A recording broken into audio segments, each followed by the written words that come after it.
Welcome to My on Mondays, an explorative approach to the possessive my through narratives, art, and sound.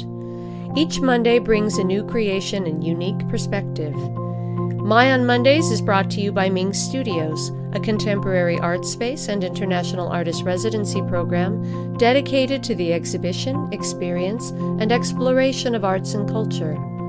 Along with exhibiting artists from around the world, MING also serves the community by hosting innovative programs including performances, workshops, screenings, readings, artist talks, and other cultural activities. For more information, or if you'd like to participate in My on Mondays, you can visit our website at mingstudios.org.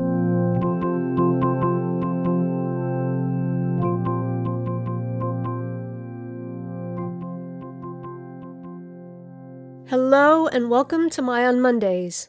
Today I'm speaking with international artist, teacher, and speaker Andrew Nemr. Mentored by Gregory Hines, Andrew is well known as a tap artist, but his work spans music, dance, theater, and visual arts worlds, all as a vehicle for storytelling and community building. Described as a masterly tapper by the New York Times, Andrew has played with Grammy Award-winning musicians across multiple genres, founded and directed the tap dance company Cats Paying Dues, and co-founded the Tap Legacy Foundation with Gregory Hines. His work has been recognized with such awards as a TED Fellowship and grants from the National Endowment for the Arts, amongst numerous others. In our conversation, Andrew talks about his foundational years as a dancer, his explorations both within and outside the performing arts, as well as the exploration of his own internal compass and spirituality. I hope you enjoy this conversation as much as I did. You founded the Tap Legacy Foundation with Gregory Hines, and part of the mission of which is to preserve the oral tradition of tap dance. And I think most people, when they think of dance, they think of it as a purely physical thing. Can you explain to all of us what the oral tradition is of tap? Sure. That's a great question. Thanks. So I like to say everything in tap dance land is about people. Mm-hmm. So there's nothing that I learned about tap dancing, or that I saw about tap dancing, or even that I heard about tap dancing, that didn't have to do with someone from somewhere. And so oral traditions are generally just things that groups of people do together that tend to be focused on developing or forming or helping to form the identity of that people group, whoever the group of people are who are doing this thing together. Mm-hmm. In tap dancing, the actual craft, like the actual dancing, none of it's written down. So there's this ongoing kind of almost need for the people who have been taught by folks from a previous generation to not only remember that stuff, but to find willing students for whom they can pass it on and share it again. Yeah. Great. Well, that kind of, it leads into my next question. And your bio, your list of professional accomplishments is incredibly long. And so, even just trying to figure out what I wanted to ask you for this interview was really difficult because there's so much that we could cover. And I really encourage listeners to visit your website, and both yours and the Tap Legacy Foundation, and whatever other websites you'd like for me to list, because here we can only graze the surface for an interview. But you've been either mentored by or worked with an amazing, really incredible list of artists, Gregory Hines and Savion Glover being some of the more notable, and along with legends from before their time. And I'd like to know, and I'm sure the listeners would as well, what has been the most meaningful thing you've gleaned from your time with all of them? Because I imagine it's not just dance technique. No, not at all. Yeah. Wow. So, gosh, I guess I should say I was, like, my time as a dancer was really just amazing, because I was able to be alive during when this kind of last generation of elder tap dancers was still around, and they were still up on their feet and dancing and, you know, talking to people, and I was one of those people that they talked to. So I don't take that for granted. It's the thing that allowed me just even the opportunity to be around many of the dancers that I was able to be around. That said, I think the thing that I've gleaned from most of the dancers, and it kind of changes, you know, if you had asked me this 10 years ago, my answer probably would be different. Sure, yeah. But right now, the thing that's coming to my mind is just resilience. Each one of them had an ability to stick around in a way that the challenges of their own life, whatever they may have been, and some of them had really challenging lives, did not show up on the stage. Mm-hmm. And it didn't really even show up in their dancing often.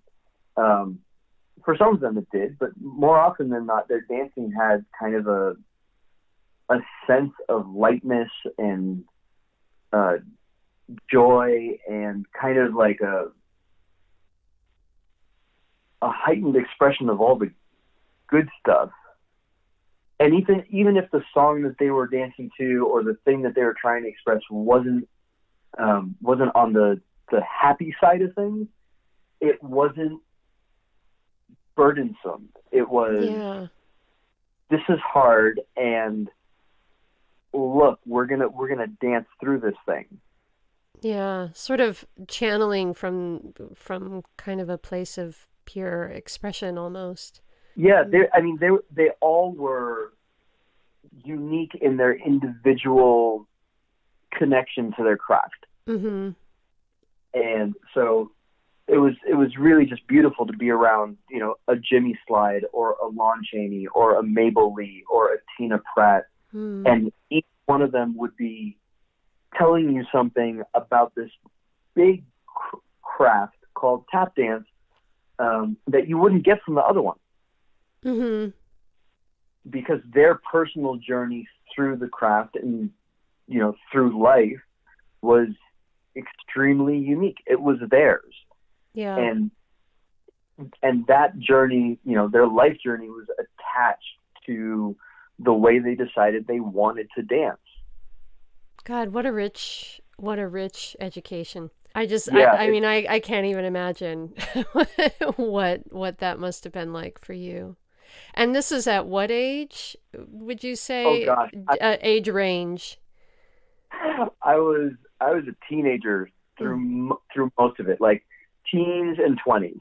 Wow. God, such formative years, and you're able to learn with these people. That's so incredibly fortunate. I mean, I'm sure a lot of it is due to your own hard work, but just, to be able to, as you say, be alive when they're still alive, you know? It's the opportunity was, I mean, it's unlike anything else that I've experienced. And even in the context of, you know, learning other things, the idea of having access to mentors who are that diverse and that formed in what it is that they do, I've found to be unique, you know, across experiences. Incredible. So, I mean, we're talking a little bit about the age you were, but also, I mean, you have kind of a unique background. Your family, your parents emigrated from Lebanon to Canada. So you were born in Canada, and then you grew up in the States, in Virginia. And so a lot of your work seems to revolve around the idea of identity. And in one of your videos, you make a really important point. And it's something that I've thought about a lot myself. And it's this idea that only certain types of people are meant to be artists, or conversely, only certain types of people are meant to be scientists or mathematicians or whatever. And that also, I mean, can be applied into tap dance, where there's sort of seems to be like a certain identity of a person who would be a tap dancer or a ballet dancer or whatever. I think some of this is tied to our own need to feel a sense of belonging, but it also limits us so much. And I'm wondering what it is, what do you think kept you from feeling bound by that as you were growing up? Do you think it was your own background straddling cultures? Or do you think it was just your own innate desire to explore? I think for me, the first thing that gave me a sense of playfulness, if nothing else, with regards to, jumping into one space or jumping into another space, was the fact that I'm an only child. It's just me and my folks. And as much as my parents kind of love Lebanon and love the things from that country, and their own kind of formative identity there, I didn't grow up in kind of a Lebanese enclave. Mm-hmm. Okay. So I had the culture of my house, but every place else was like another place with other people and like different kinds of language and different kinds of, unwritten rules about the way people interacted socially and what jokes you could get away with and what people wouldn't laugh at. And all these things were kind of areas of discovery very, very early on for me.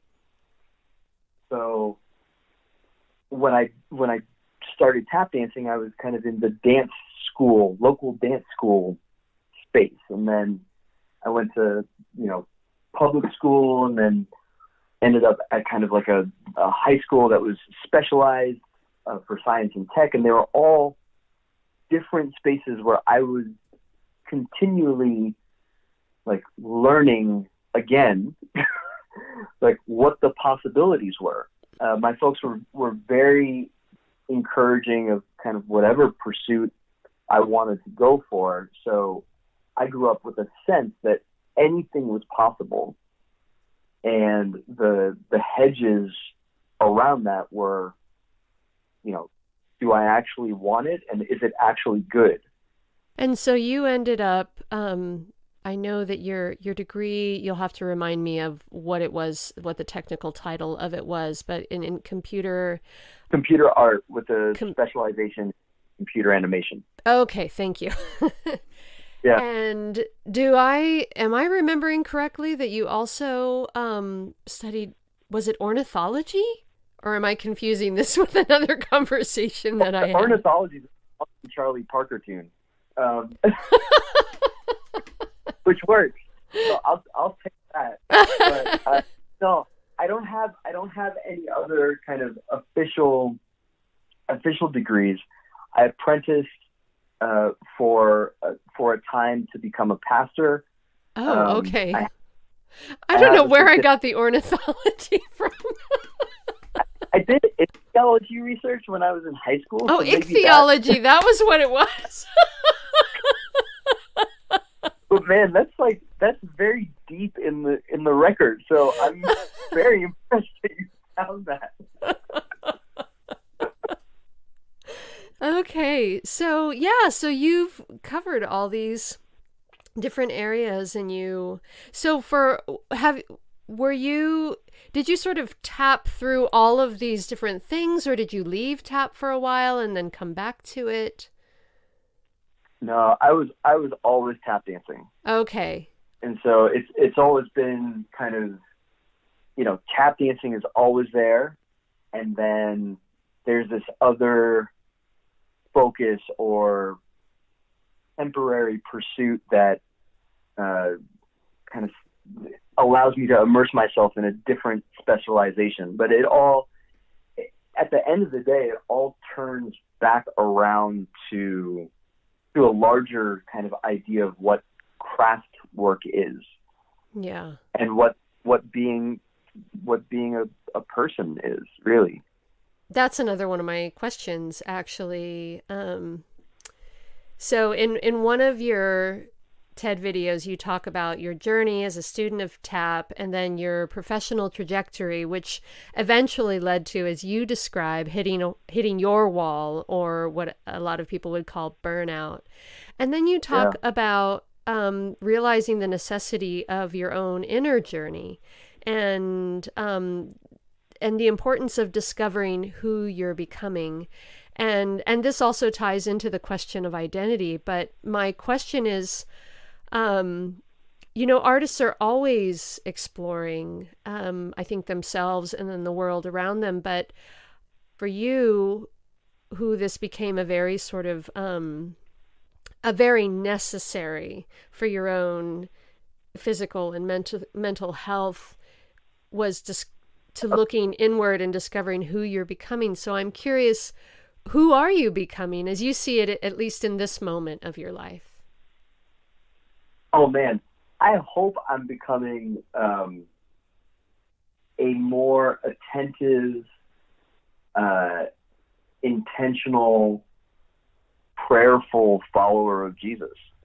For me, one of the things that happened when I hit burnout was that I had to come to the realization, and burnout kind of can help with this. I wouldn't recommend it, but I kind of had to come to the realization that the way I was thinking about things wasn't producing the outcome that I thought it should. Mm-hmm. So instead of thinking that, all the other variables were obviously, poised against my way of thinking, I finally just buckled down and took the hit and said, all right, well, maybe I'm thinking about this wrong. And the thinking for me had to do with the way that I related to my work, my family, personal relationships, kind of every major corner of my life. And it was in rethinking, well, first discovering the assumptions that I was working with and then rethinking them, that, I have landed on this new journey. It felt brand new when I found it. And then I'm like, wow. I'm always really interested in how spirituality affects people's art and their work, and and how it sort of winds itself through people's lives. How do you think your work, as far as like performance and what you're doing with dance, has evolved or changed, or maybe just how you approach it since you've made this change in your life? Ooh, that's a really good question. That one wasn't on my list. Hey, good audible. So I think of tap dancing as an expression of the who that I am, and not just kind of a tool to express whatever.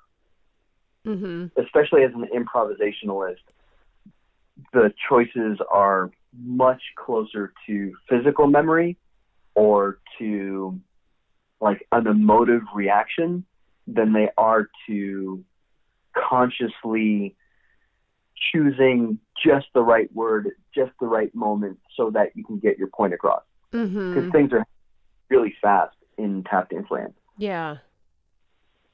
And so there are propositions in the documented words of Jesus that have to do with the nature of reality, that have to do with the kind of experience of life that one can have. And I would like to think, and video documentation and probably talking to people who've seen me dance over the course of years would be a better judge of this than me. But I'd like to think that my dancing has changed to be a reflection of kind of a greater embodiment of the proposition that Jesus has rather than other propositions. Okay. Frankly. I was curious about, like, when I was watching your videos, I was curious if it was improvised or if it was, all planned out. And almost everything that you see online is probably improvised unless I'm with a group. Yeah. Even then, there's potential for communal improvisation. Yeah. Wow. It adds a whole new level when, watching a video of you online and knowing that you're improvising that. That's pretty incredible. So what are you working on right now? What's your artistic focus at the moment? Ooh. So I have, 2 projects in the works. A band that we just had the opportunity to perform locally at the Eagle Jazz Festival earlier in the fall. So that's percolating, to be able to put a band together and have enough original music to go live is something that's not common, and Yeah. to hear the music gets really exciting. So I'm like, okay, where can we do that again? Mm-hmm. And the other piece that I have that's in development is an endurance piece, which the idea for it has been floating around for the past 7 years. And it's only been in the past maybe year and a half that the creative team for it has kind of found each other.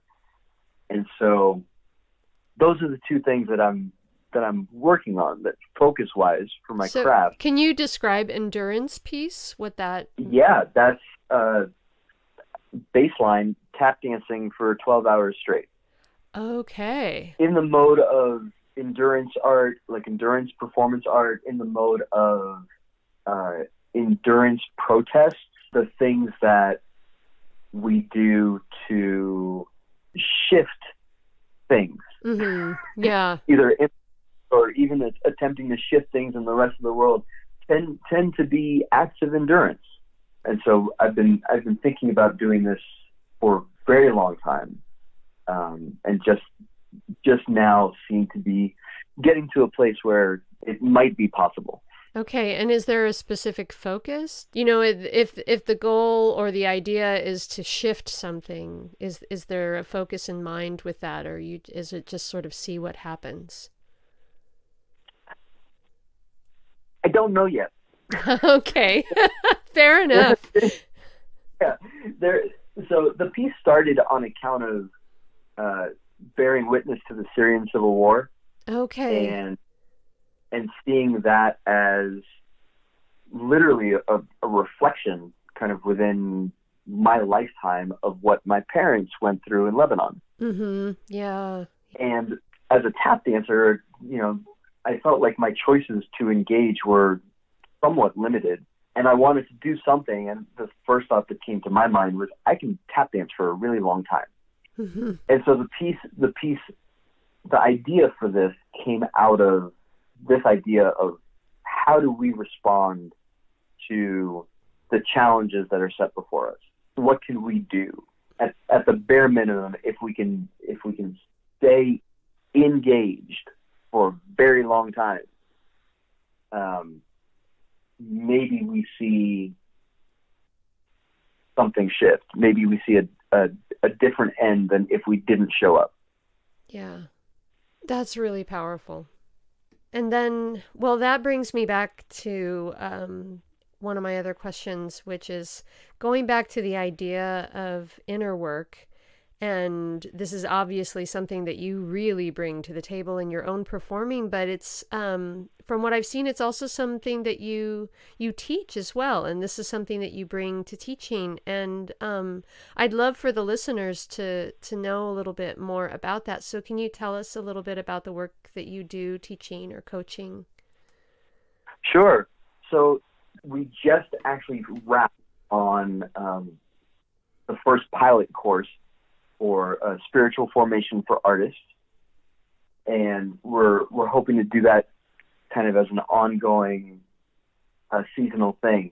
But basically, whether in tap dancing or in other forms, there's this really beautiful relationship that artists are attuned to already between the things that we believe, the things that we do, and the people that we become.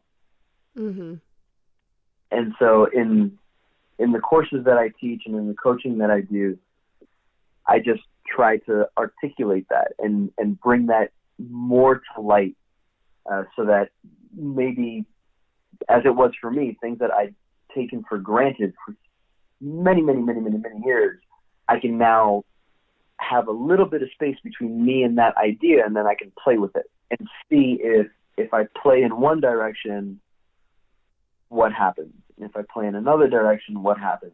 And the ideas are formative. They don't stand outside of the person that I'm becoming.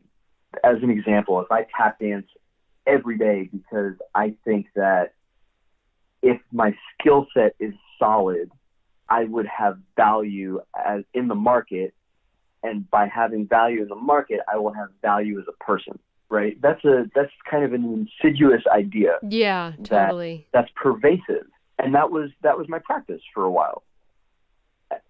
Even unbeknownst to me, it was like, because I'm immersed in this pursuit of being a career tap dancer, that's kind of the governing idea. Now, yeah, across disciplines, yeah. Sure. And so what happens now if there's a different proposition for my personal value? What does that do to my practice?